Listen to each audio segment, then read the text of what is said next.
Greetings.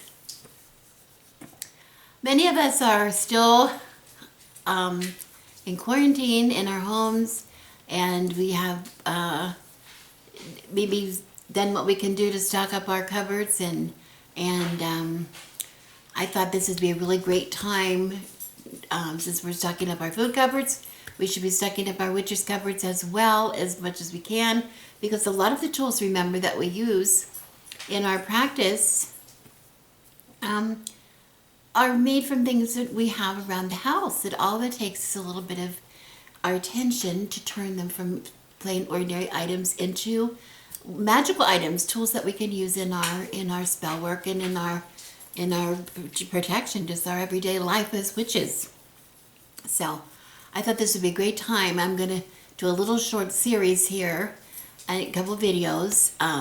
It's the first of a little series of some magical housekeeping things that you might want to take care of. And the first thing I want to talk to you about today is magical powders. What do we mean by magical powders? Well, there's a lot of powders that people use, different kind of powders in their practice. But one particularly, Ben, get your nose down. Leave it. Good boy. Sorry about that. One particularly that everybody uses is not technically a powder, but it's something everybody has, and that would be, of course, salt. And what we have in here is sea salt. It is actually from, I believe, World Market. It doesn't have to be anything special. It can be from the grocery store. It doesn't even have to be sea salt. It can be regular table salt, or I usually use, most of my salt I use in things as kosher salt, which I use in cooking and in canning. That's really the only kind of kitchen salt I ever use. Occasionally some fancy salt, but not normally very often.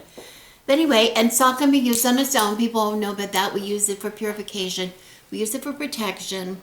A lot of us use it on our altars. It represents earth to many of us, but also it will help define an area. Sometimes when people are doing rituals, they will just use salt in the corners of the room, or maybe make a circle of salt.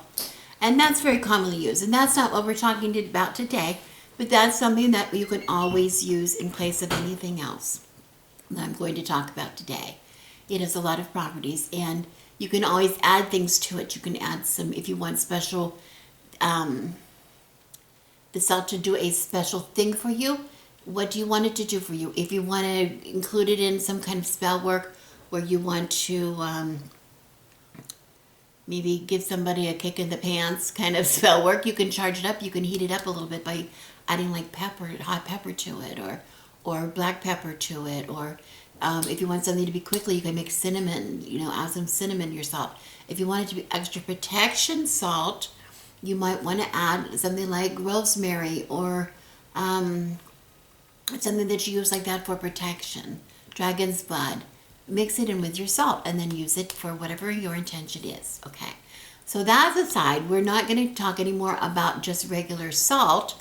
We're going to be talking about two other powders, and the first one we're going to talk about is Cascarilla powder. Cascarilla powder, which is in the title if you're not sure how to spell it.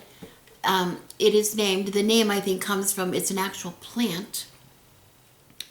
I believe the name means, it translates to something that has the outer covering or the outer shell of something, which is exactly what we're talking about today. Because today, Cascarilla powder to most witches implies a powder made of eggshells. Simply that. It's powdered eggshell.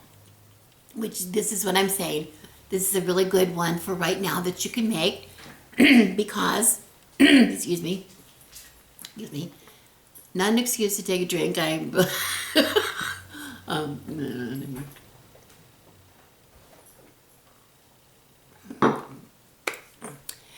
Excuse me. It's a really good time to make Cascarilla powder right now if you want to make your own, because if you're stuck inside and most people stocked up on things like eggs and bread and milk, and because it's a really quick meal for those of us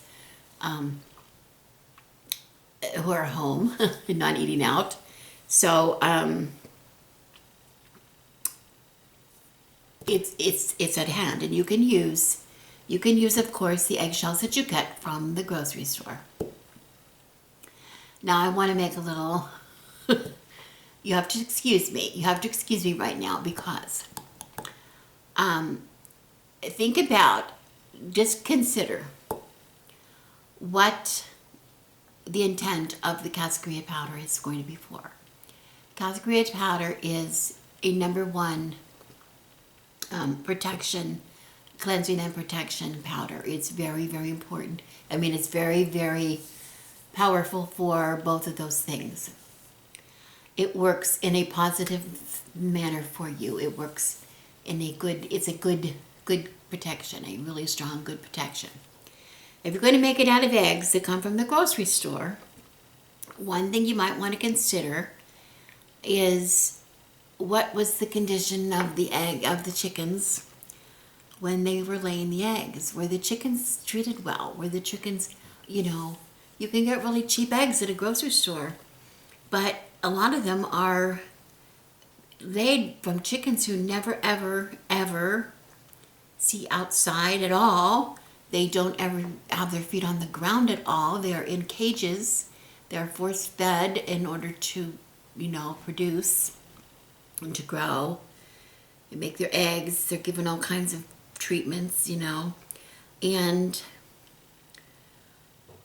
that would be a life of duress and a life of stress, I would think, for many chickens. And so the eggs, you want to consider the eggs and the shells that you're using for your Cascarilla powder, something you want to take and use for magical use, might not be the most positive kind of an eggshell to use. But in that case, if it doesn't matter to you, if it matters to you at all, it probably also, you would be somebody who would not buy that kind of an egg. You would at least look for something that was cage-free, some from chickens who are cage-free, and many supermarkets carry those kind of eggs. Those chickens are able to go out and peck around, and if they're organic, maybe they just peck around in the ground and they're never given chemicals, but at least they're cage-free, they're out. Maybe it doesn't imply that they're organic, but being cage-free implies that they do have a time that they're not put in cages. It doesn't imply that they're outside. They still might be stuck in a barn, but they have at least the ability to move around and things like that. It's just something to consider. I don't want to be preachy about it, but of course I think my eggs are superior because my chickens that give me eggs are very, very happy. They have a great life.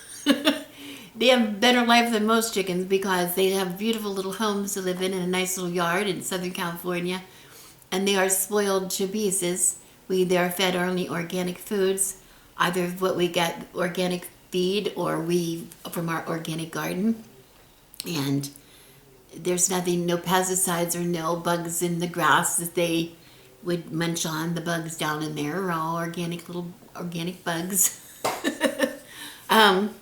So the eggs are happy. They're very happy. Now, and we, as a matter of practice, we never let eggs go by when we use eggs coming from our chickens, and we do not save the eggshells. Every time we break an egg, we save the eggshell, we rinse it out. This is our procedure. We rinse it out, and I'm just checking because my husband's the one that does this. He then lets them dry, and then when they're dry, he puts them in like a paper bag or something. When he gets enough, whatever his formula is, how many little paper lunch bags he gets, he puts them then in the oven and bakes them. He bakes them at 225 degrees Fahrenheit for 30 minutes. It dries it out, and what it does is it separates, if there's the membrane that's still in there, that membrane will separate from the egg then. And then he's able to crush the egg up. He crushes them up. He just puts them in a bag, and he uses a rolling pin and just smashes, and he ends up with this. Can you see? It's small bits of eggshells. Small bits of eggshells. Now, why do we do this? We have tons of these. We have a lot of these. Most of these eggshells go right directly back, excuse me, and are fed to our chickens. Most of them. That's why we do it in the first place. because it's a great source of calcium for the chickens, which they need in their diet in order to produce eggshell. They can eat eggshell, which is a great calcium source. But you can imagine the problem if we just let them eat the eggshells the way they were. They would develop a taste for eggshells. Do you understand? When we bake them in the oven and dry them and put them in little pieces, they're not the same. It changes the makeup of the eggshell just a little bit, so that we're able to feed them these without them thinking they're eating eggshells. Because as soon as they start developing a taste for eggshells, we don't have any eggs left. They start pecking at the eggs, and then we're screwed, right? Okay. So anyway, what we don't give the chickens, we will also take these eggshells and we will put them in our garden. They're really good, again, a calcium source for our plants, our vegetables that we grow in our raised beds in our garden. So we will work those into the soil, or we will put some in. Every once in a while, some of them eggs go into the compost pile, just to make sure that there's enough calcium in our garden. Okay, now, other than that, what can we do with them? Well, it is a great source. Cascarilla powder is a very good source of, like I said, for protection. It is particularly used very commonly in hoodoo, but not exclusively. It's not exclusive to hoodoo. It is used by all kinds of cultures of people, and the most common, I would say, use of cascarilla powder is it is pressed into chalk. It is made into a chalk that we call Magickal chalk, and then that chalk is used to write things. It is used to write, just like you can write on the sidewalk with chalk and play hopscotch. You can also write messages. I know when my daughter got married, from the wedding, the place in the park where they got married, to the restaurant where they held the reception, the bridesmaids drew on chalk on the sidewalk. You followed the hearts or whatever to get to the reception. It was a really cute idea, because then of course the rain can wash it away. But you can put magical circles around things. You can put magical symbols you can use the chalk to write with. Now, I'm not going to go into that in this video. I'm going to make a separate video about that, because we're actually going to make the chalk. I'm going to show you how we actually make the chalk. But again, it's another thing. I will do it soon, because another thing you can do out of mostly household items that you have in your house. I think everybody should have, probably has, or easily obtainable. Okay, but other than putting it into chalk, cascarilla powder is used to,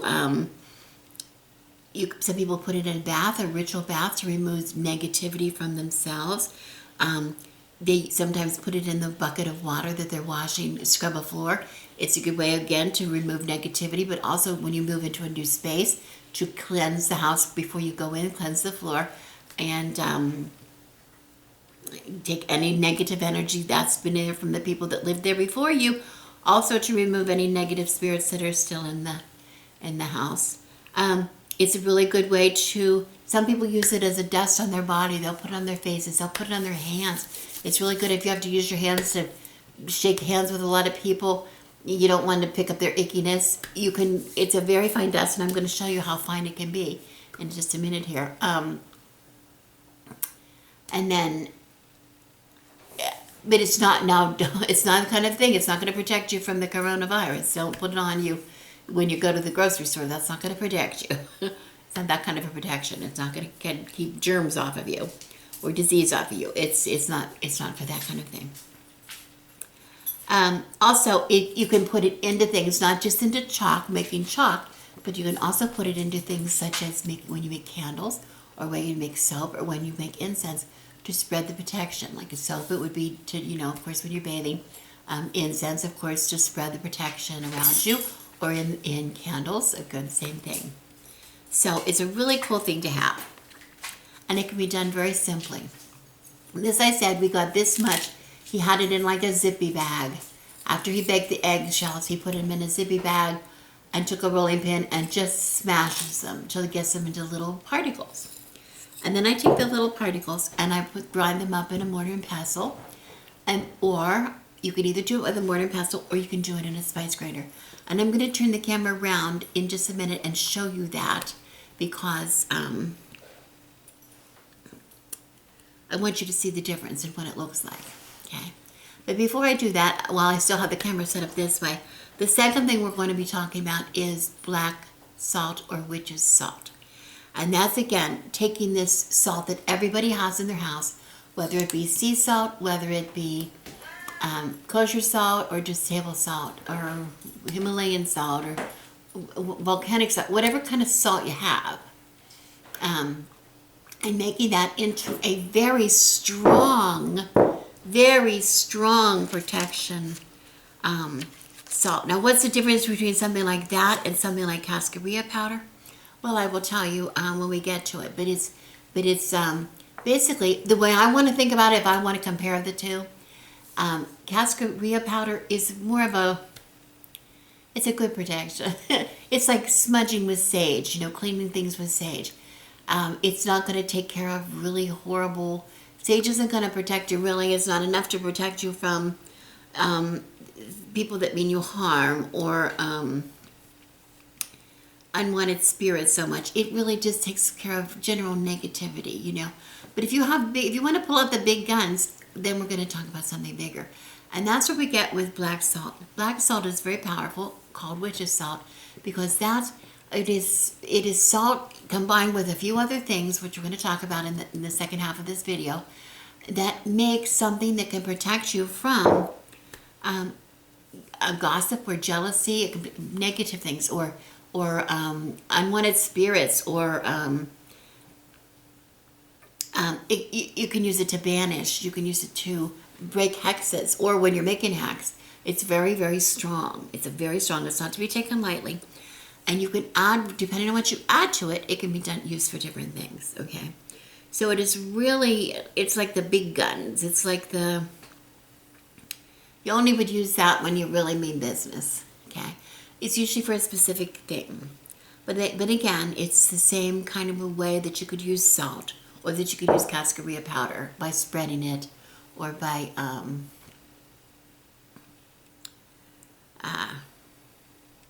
drawing designs with it, or making circles with it, or whatever. Okay, I'm going to just turn the camera around, because then I can show you some of the things I'm talking about, because it's much better to show you, but I can keep talking. I just like to show you in the beginning of the video that it's me. It's just me, and I'm talking to you, okay? I know you don't care about looking at my mug, but but I just feel like I'm talking to you, and I can. But actually, since I see myself in the lens, I'm actually talking to myself. So I'm not sure. Not sure how that works. Okay, I'm going to break right here. Change the camera. Stay tuned. I'm back, and now I have the camera arranged a little bit. You can maybe see here we have you get a better look at the eggshells in the jar. And this is exactly how he feeds them back to the chickens, so you know. But this is also where I take from this. I grind them up this small at least before I proceed to do the Cascarilla powder. So I took some of them and poured them into my mortar and pestle here. And I just gave it a little bit of grind. I didn't want to do too much on camera because it's kind of noisy to do this, but I think most people have a mortar and pestle. If you don't have a mortar and pestle, please pick one up, because they're really not expensive at all, and we have them in different sizes. I usually use, for my incense blends, I usually use, something this size. But this is not even, it's not even,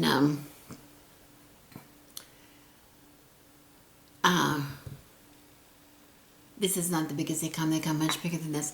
But the important part about it, mortar and pestle, is it should be heavy. It should be heavy. It should be hard to pick up. I know they make them out of a lot of things that are not that heavy. But if you do, and this, I think this kind I just got at World Market. So this is not, I have a couple of these. I have one I use for food and one I use for non-food. So make sure They don't cross. You don't use one for food and one for non-food. But anyway, you need the weight of it because if you want to grind, especially if you're a witch, and you can be grinding things like resins for incenses or whatever, like dragon's blood or frankincense. Myrrh is a bitch to grind. It's very hard, so you really need this hard. You need to really be able to bear down, or you're going to be working a long, long time. So I just did this a few minutes before I turned on the camera because I wanted to make sure that you could hear me. But I just want to show you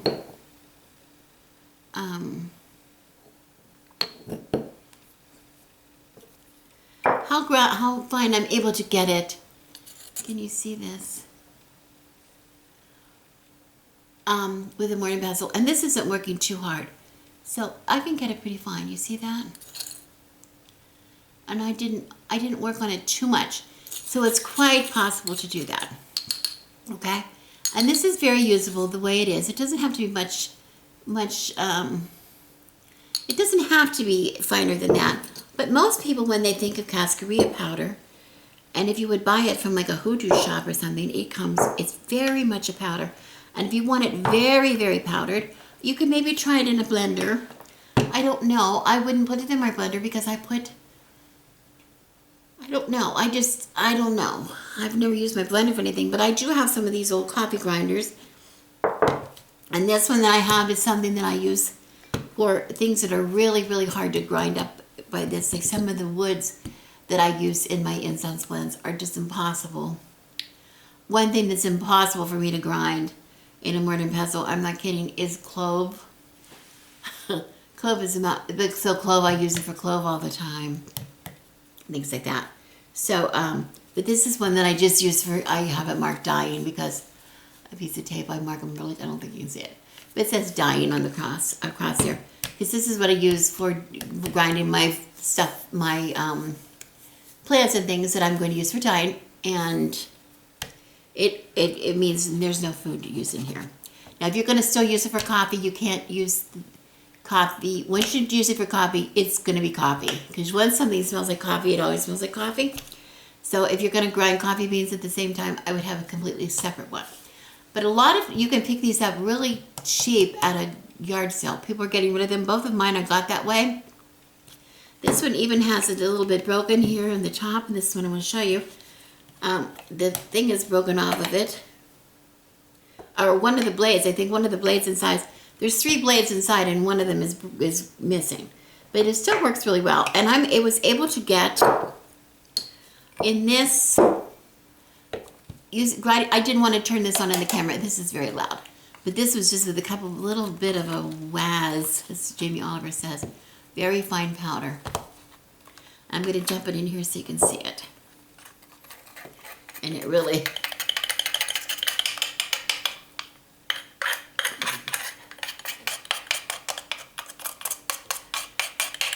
And by the way, see, now you can see the 3rd blade is missing from this.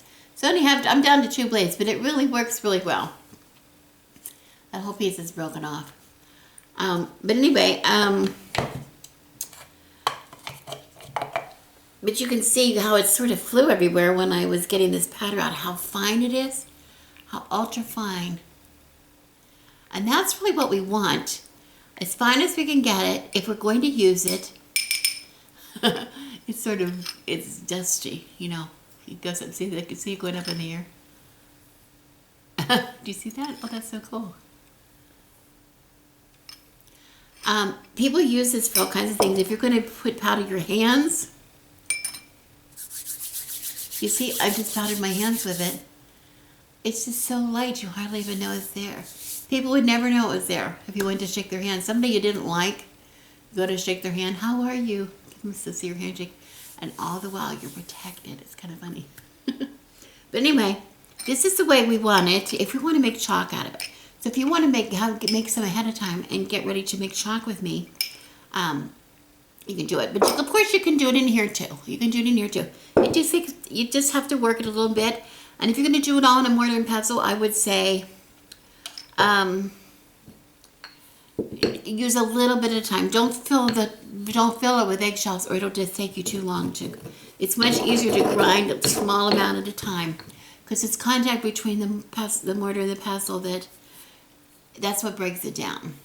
And if it's too thick, if it's too deep in there, you can't. You've got to be able to really push down and feel the mortar behind it. Okay.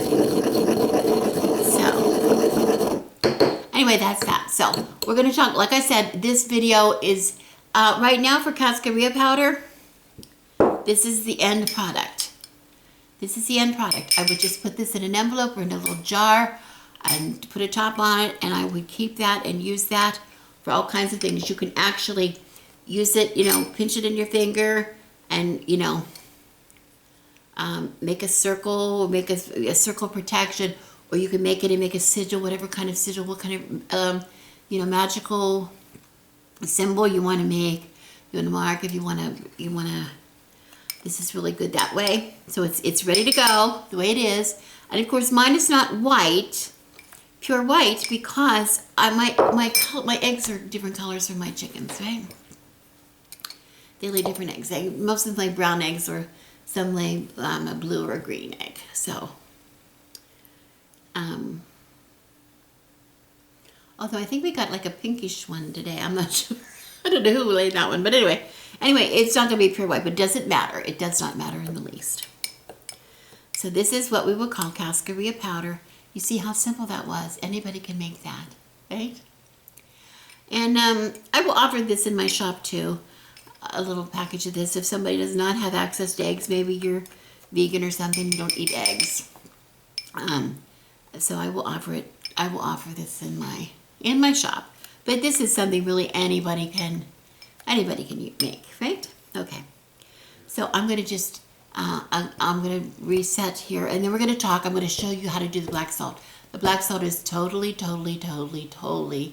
cool. Okay. I'll be right back. Okay, now I want to talk to you about Witch's black salt. Again, this is something where we take our ordinary salt, and whatever kind of salt you have, and make it into something that is very, very, very potent. Very potent. You want to keep this in your cupboard. You want to have this around, because when you need it, it should all be ready for you to use. You shouldn't have to stop and make it. It's one of those things that the need should be there, that you just want to be able to grab it. Because, for the purpose that it's used for, you really don't have a lot of time sometimes to go through the process of making it. I like to keep it in a container in my cupboard. It's a good thing to have in the cupboard. And I would put some stones of protection in it. I would find a little jar. I will probably show you maybe when I do the magical chalk video. We'll see when I come up to that how I might store it. If I think about it, I'll try to remember. But just get a nice jar, whatever kind of a jar you want. It's easy to get into, and I like to have a shorter, fatter jar. Or a dish. It could be a dish, something like that. It could be a dish like we use for the Cascarilla powder. What I put in. I'm not going to leave the Cascarilla powder in here. But it could be this kind of a dish. But I would I would cover it in some way. But I would also lay stones in it. Some kind of protection. Maybe obsidian or something like that to just an added protection. It's a strong... It's strong, okay? And if you have any doubt how things that are in your home might interact just by being in your home, I want to show you this while we're talking about salt.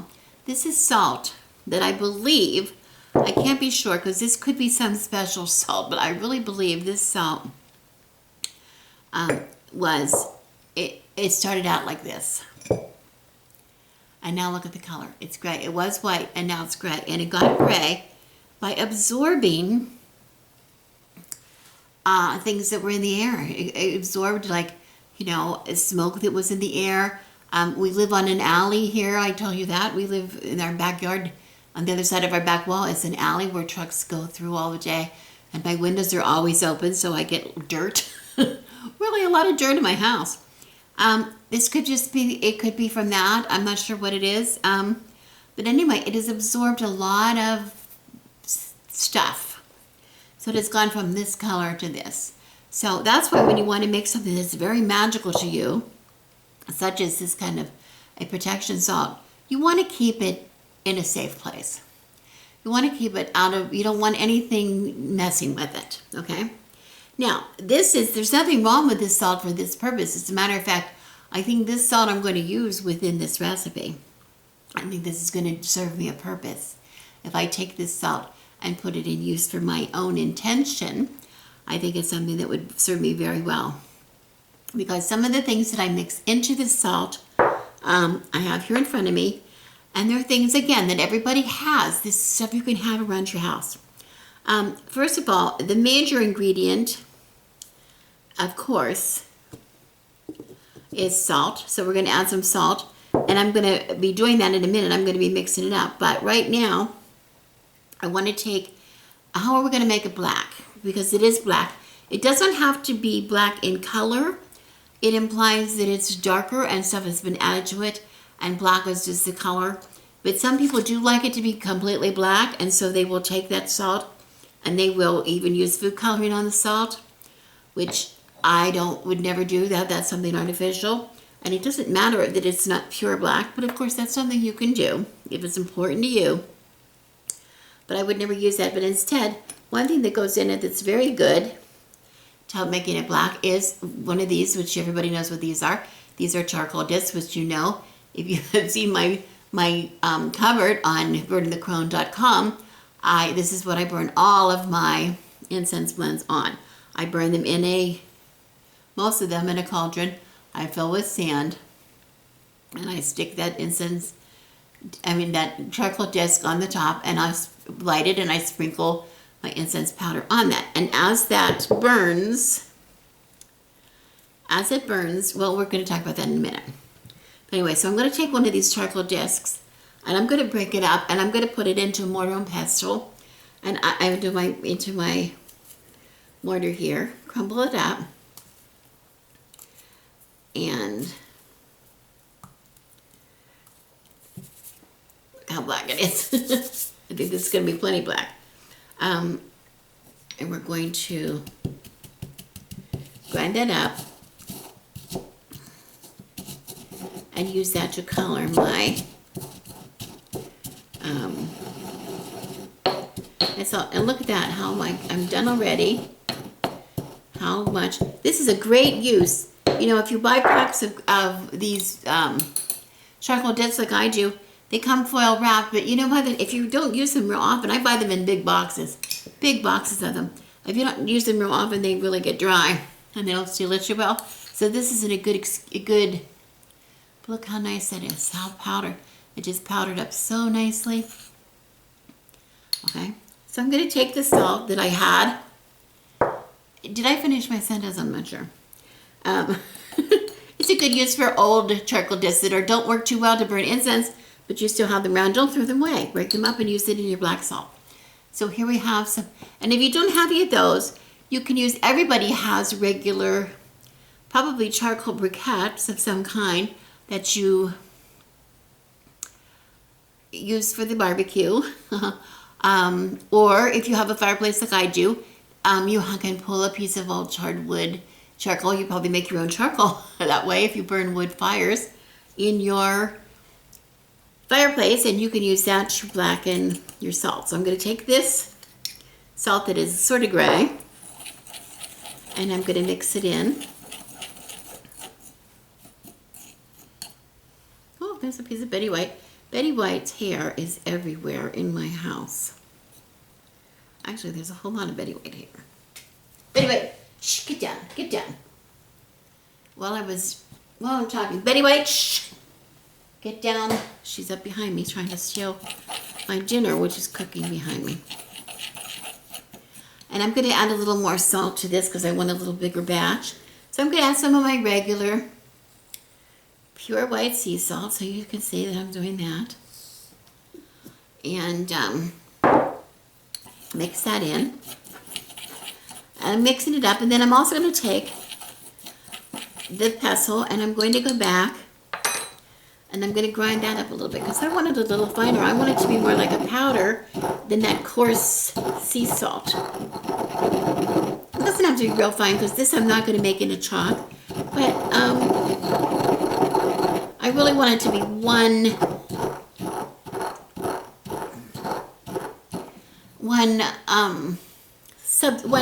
thing. I want a mixture that is one thing. I don't want to see charcoal disc dust and then salt. I want it to incorporate into one substance. Okay. Now I would do it a little more later. I would do it a little more if I'm not on camera, but I know you don't want to watch me do this but it's really breaking up. I can show you. You see? It's really I'm doing very well. It doesn't take real long. Again, if you have a really good mortar and pestle set. Now, what other things go in it? Okay, there's more things that go in it. One thing I like to add to it is I like to add, if I have it, if I have enough, dragon's blood instead. Dragon's blood. I like dragon's blood in so many things. I go through so much of it. I don't always have a lot to spare, but I have a pretty good supply right now, so I'm going to go ahead and put just a little bit. Oh, maybe it's only really a spoonful. A little more. And this black mortar and pestle, it's much bigger and I have more room in here. And I would normally be using this size, but this is what I make all of my incense blends, and I do not want to put this charcoal in there. I want to keep this because remember I told you if you watched my videos when I was making incense blends, I don't wash this. I don't wash this. This has all of my goodness in it, and I just keep adding to it, and adding to it, and adding to it. And that's why my incense blends vary a little bit in how they are going to be, but I trust that they're going to be the way they're supposed to be. But anyway, I just added a little bit of that in. That's just a little more boost of protection. So all I have right now is the salt, and I have it's sea salt, and I have the charcoal, crushed up charcoal disc, and a little bit of dragon's blood resin, what I have crushed, and it crushes up very easily. Now you don't have to put that in there. You're gonna say, well, this is supposed to be something I can make at home, and I don't have dragon's blood. If you don't have dragon's blood, don't worry about it. It's not necessary. Okay? Get some and make it for the next time. Okay, so what else is going to go in here? All of this ash, this is the biggest thing. All of this ash, when I say I burn on a charcoal disc, and you notice how many cauldrons I have. I have all these little cauldrons everywhere.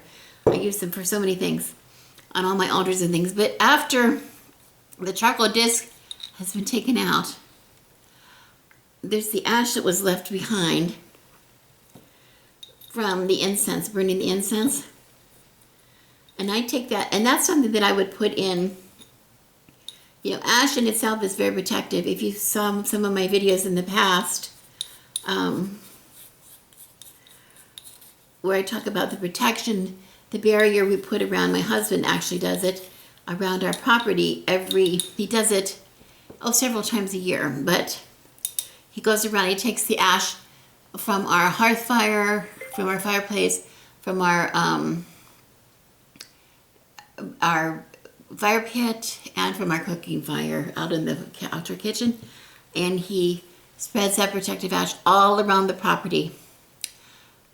He does it several times a year, probably 3 times a year, and because that's very, very, very protective. So this is the same thing. I'm putting the ash. And see, now my little cauldron here is ready to go. It's just ready to add another fresh incense, fresh charcoal disc and incense on whatever altar that came from. And here I have one other one that is, adds a little more ash on it. I'm going to take that ash off the top and add it in. There's a little piece of charcoal left over. I don't know if you can see that. I'm going to put that in there too. So any kind of ash, If a little bit of sand gets in there, it doesn't matter to me. It's okay. It's another little piece. A couple more pieces of charcoal. Just little pieces, little bits. And yeah, and then I'm just gonna stir the sand up and get the sand up on the top as best I can, ready for another charcoal disc for this. Another altar. So my altar, all my altar leavings go in here. And then another thing that I will put in here is I have, this is an old smudge. For some reason I left this burning on something and oh, it just, look, it just stayed, the dye stayed on it and it burned. But all the sage broke up, not all of it, some of it. All the part that's black I'm taking off. And the rest of it I'm going to get to in a minute. I'm going to put it over here in this empty cauldron. Like this, put that in the cauldron. And I'm going to grind this up. So now I have the salt. And I have the charcoal disc, dried up charcoal disc. And I have ash for my altars in here. And now we could be putting intention in this every time, at every step. But you know, for me, I've already put the intention in. The intention was already there on the altars when I burned the incense and did whatever I did with it. You know, so I don't have to do too much with that. I don't think it's necessary. This little bit of thread I'm going to pull out and put it there. I'll show you why later.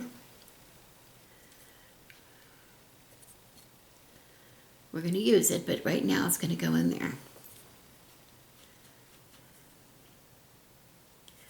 And then I would normally put something from my fireplace in here, some ash from my fireplace, but instead I have some special ash in here from another fire. It was a special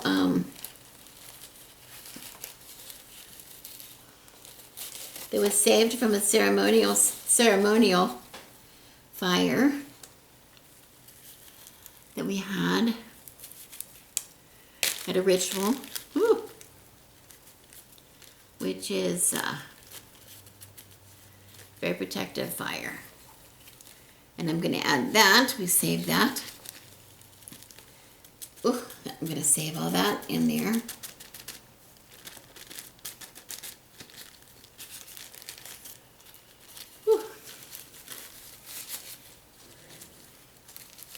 And that makes a big mess, doesn't it? All right, and now I need something to wipe my hands. This is not the time to scratch your nose. Okay, so this can be, look at this beautiful salt. That is really blessed. Now we're really blessed. And I'm going to put one more thing in here. Or maybe two more things. Maybe two more things. I have the rest of the sage, and I have to reach back here. And I'm going to, I also have a stick here I use for something that I don't really want to say what, but it doesn't matter. Some magical intent, a couple sticks. I'm going to put those in there. And I'm going to set those on fire with my little fire thing right in my cauldron. Let that burn. And while that's in there,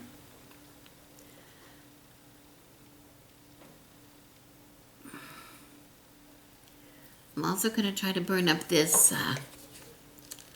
sage, the rest of my sage that didn't want to go.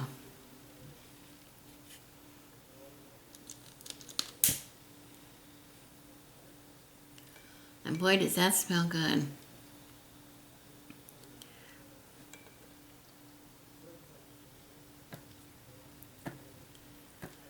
And why we do this, this is why we use cast iron. because I wanted to say that many people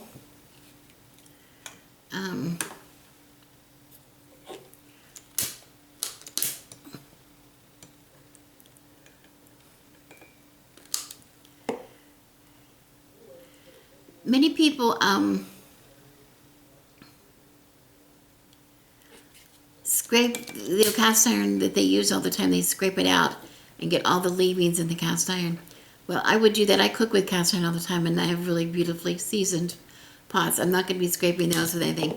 But these little ones that I use for this intent, if I burn something directly in them like this,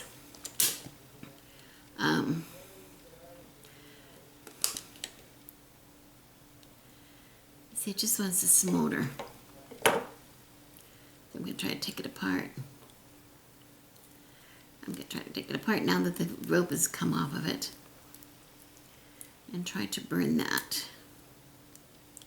Because I want it to all burn down to ash is what I'm trying to do. And of course, this is of course sage from my sage bush. But it doesn't have to be from your sage. It doesn't have to be sage.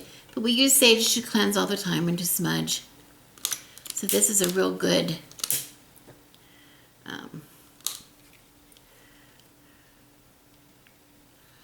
and to get this to burn more, we could add something to it. I can add some more things to it to burn. And another thing that I want to burn, like that thread, is I found some incense that I had from something, which I really like that. And I'm going to add that a little bit of that in with this and try to burn this down. Oh, I think I will burn this paper. This is good that came with my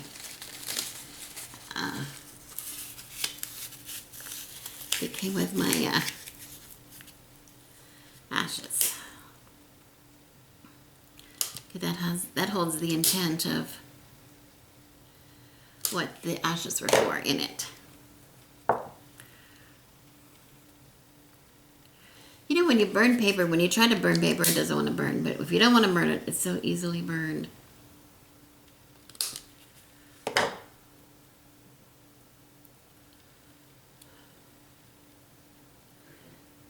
There we go. Pardon my smoke.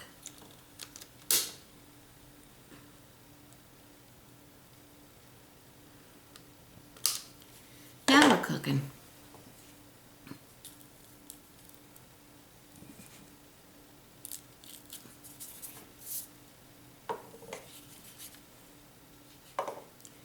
Now we are cooking. When I get that down to ash, I'm going to be adding that in and grinding that up in here too. I'm going to be grinding it in here and adding it to here is what I meant to say. And one last thing I wanted to add, what I want to add is a little bit of black pepper, because black pepper is also really good. So anybody who doesn't have some of the other items perhaps might have black pepper. And I use that in some of my incense blends, so I can crunch that up in this mortar without it contaminating anything. But a lot of you have pepper grinders, that would work too. But again, I want it a little finer than that. And of course, if you just have black pepper, that is not peppercorns, if it's already ground, that will work. But that helps make it black too.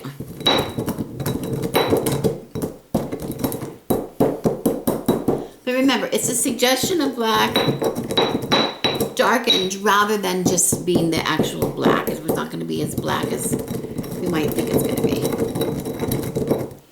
Boy, does that smell good. That combination of sage and that other incense that I had in there really smells good.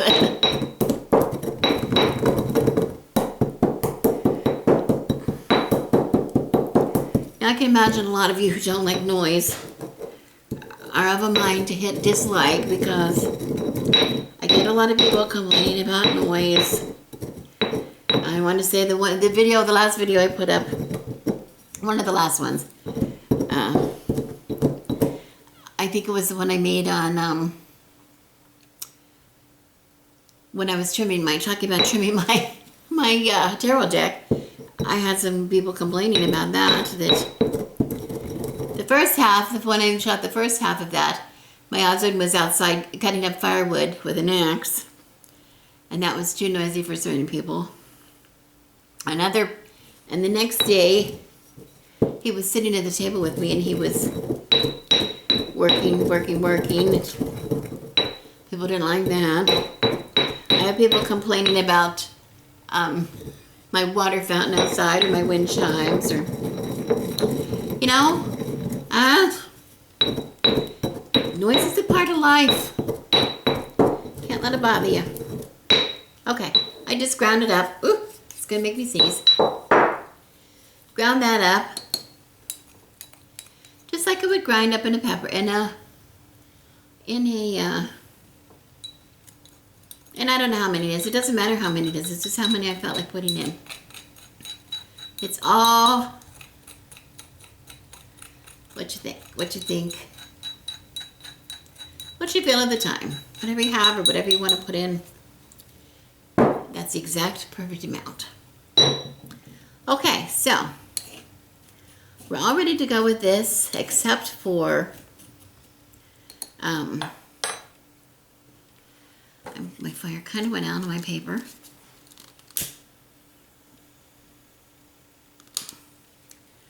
Isn't that funny how that doesn't want to burn? There we go.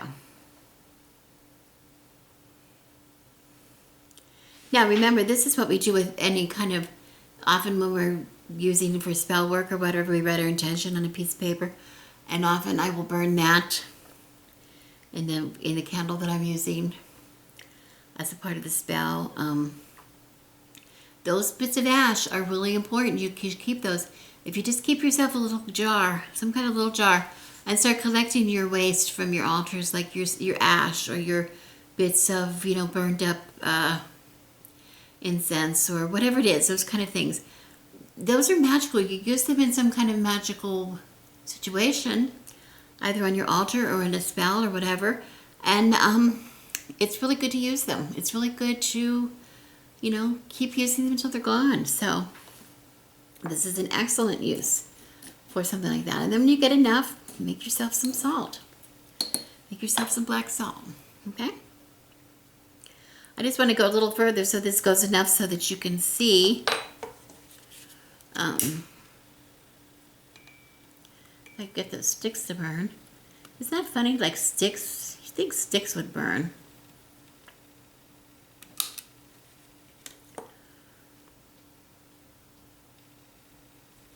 Makes you wonder what those little sticks are made out of. Actually, those are the sticks on the end of a,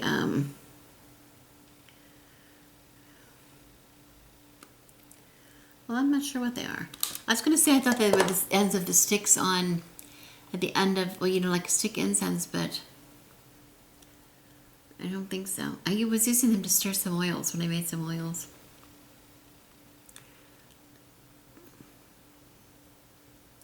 I don't use stick incense very often. I only use it for like an air freshener. I don't really like it because it's artificial. It has artificial perfume oils in it, which most of them I'm kind of allergic to, so I don't normally use them, but some of them smell pretty nice. And they sure smell better than wet dogs. And I've had a lot of wet dogs coming into my house this week. It's just pouring rain this week. Okay, you get the idea. I don't have to sit with you all night and babysit this. You would take this, whatever the ashes in here that I've been burning, and you just, break that up. Break it up. Grind that up.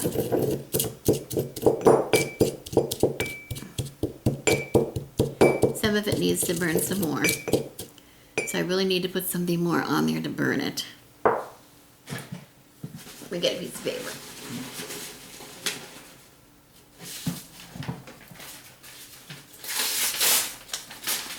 I don't want it to be too much about the paper. I want it to be about the,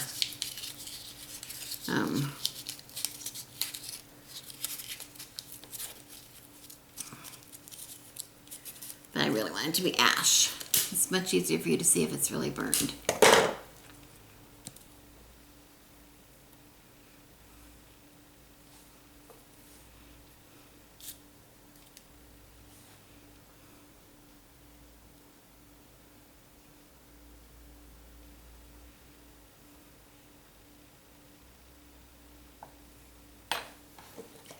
This is totally funny.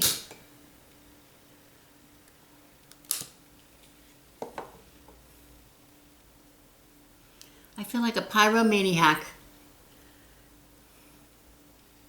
We got a lot of men in our camp who cannot leave a fire. They can't leave a fire alone, and they're always poking at it, and they end up just making smoke instead of burning the wood. Some people just don't, they like to mess with fire. I totally get it, like, you know. But that wasn't my intention for this part of the video. My intention was to, I want to show you what I want to do with it. I kind of smothered it when I put in a lot of those incense because I put too much on it, but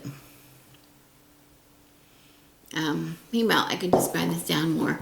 But I know you get the idea. The idea always is to think about the ingredients that you have and what good are they? You know, like I think I mentioned all the things that we could put into the witch's salt, but I think we mentioned the chili, hot chili, and we mentioned rosemary, and we're doing sage. I think I mentioned cinnamon. I did not mention rue, but rue is a really good one too to put in. Agave rue.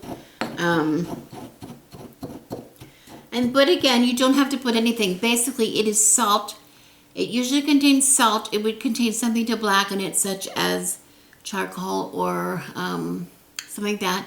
And usually, I won't say always, but usually some kind of ash. I would always put some kind of ash from fireplace, from, you know, incense burning, from whatever. Or just, you know, scrapings out of the bottom of a cast iron, little cast iron pot like this. Okay? Because that's really what you want. And burning something directly in this pot,